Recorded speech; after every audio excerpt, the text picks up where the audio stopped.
అసత్యాలతో కూడుకున్నటువంటిది, అనాలోచితంగా ఇచ్చారా లేదు చాలా రోజులైంది కాబట్టి వేరే రకంగా ఇవ్వాల్సిన పరిస్థితులకు ఆయనకి ఏమైనా దాపురించినాయా,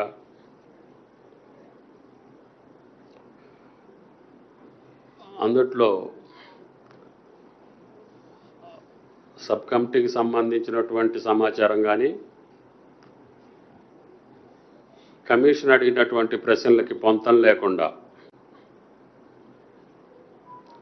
ఆయన ఇచ్చినటువంటి సమాధానాలు వాస్తవాలకు దూరంగా ఉన్నాయి. ముఖ్యంగా ఆయన ప్రస్తావించినటువంటి సబ్ కమిటీ అది కాళేశ్వరం నిర్మాణం కోసం వేసినటువంటి సబ్ కమిటీ కాదు.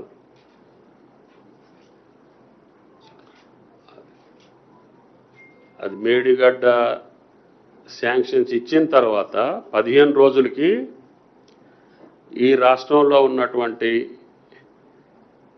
ఆన్గోయింగ్ ప్రాజెక్టుకి సంబంధించి అది దేవాదుల, కాంతాలపల్లి, ఫ్లడ్ఫో కెనాల్, ప్రాణహిత ఈ ప్రాజెక్టుల పనులు కొనసాగించాలి అంటే ఆ ఉన్నటువంటి ఎస్టిమేట్ రేట్స్కి ఆ కాంట్రాక్టర్లు పనులు చేస్తారా చేయరా, చేస్తానంటే ఏం చేయాలి, ఒకవేళ చెయ్యను అనంటే ప్రభుత్వం ఏ నిర్ణయం చేయాలి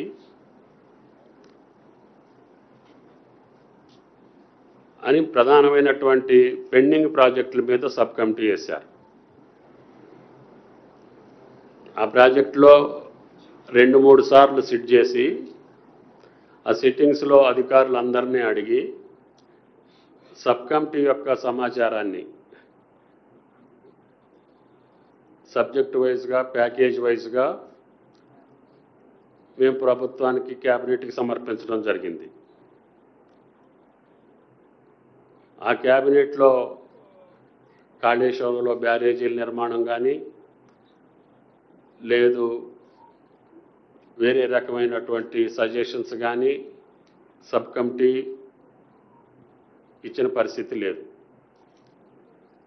4 ప్రాజెక్టుల మీద ఏ ప్యాకేజీలు ఏ రకంగా చేస్తే బాగుంటుంది, ఒకవేళ ఎక్సెస్ అమౌంట్ కానీ లేకపోతే ఓవర్ ఎస్టిమేట్స్ కానీ ఉంటే మళ్ళీ స్విచ్ ఛాలెంజ్ పిలవటమా, లేదు కొత్త ఎస్ఎస్ఆర్ రేట్స్ ప్రకారంగా చేయాలా అనే అంశాల మీద మాత్రమే ఆ సబ్ కమిటీ నిర్ధారణ చేసి క్యాబినెట్కి ఇచ్చాం.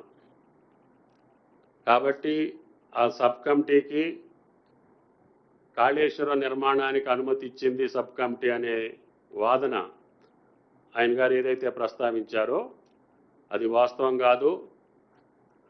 అది వాస్తవానికి దూరంగా ఉన్నటువంటి అంశం. ఆయన ఎందుకు చెప్పారో ఆయన ఆలోచన చేసుకోవాలి. రెండోది, క్యాబినెట్ కూడా అప్రూవ్ చేశారు కాళేశ్వరాన్ని అని చెప్పి పెద్ద ఆయన చెప్పారు. క్యాబినెట్ అప్రూవల్కి కాళేశ్వరం ప్రాజెక్టు నాకు తెలిసి ఎప్పుడూ రాలే. క్యాబినెట్ అప్రూవల్ కూడా పొందలేదు. కేవలం ఎగ్జిక్యూటివ్ ఆర్డర్స్ తోటే అది అమల్లోకి వచ్చింది. కాబట్టి ఆయన చెప్పినటువంటి ప్రధాన అంశాలు 2 కూడా వాస్తవానికి దూరంగా ఉండటమే కాకుండా ఆ సబ్ కమిటీలో నేనున్నా కాబట్టి దానికి నన్ను కూడా బాధ్యుని చేయాలనే ఈ కాళేశ్వరానికి లింక్ చేసి చెప్పినట్లుగా నేను భావించాల్సి వస్తుంది. ప్రజలకు కూడా అది తప్పుడు సంకేతం వెళ్తుంది. ఆ తప్పుడు సంకేతాన్ని నివారించడం కోసమే నేను మీ ద్వారా రాష్ట్ర ప్రజలకి విజ్ఞప్తి చేయడానికి మిమ్మల్ని అందరిని ఆహ్వానించడం జరిగింది.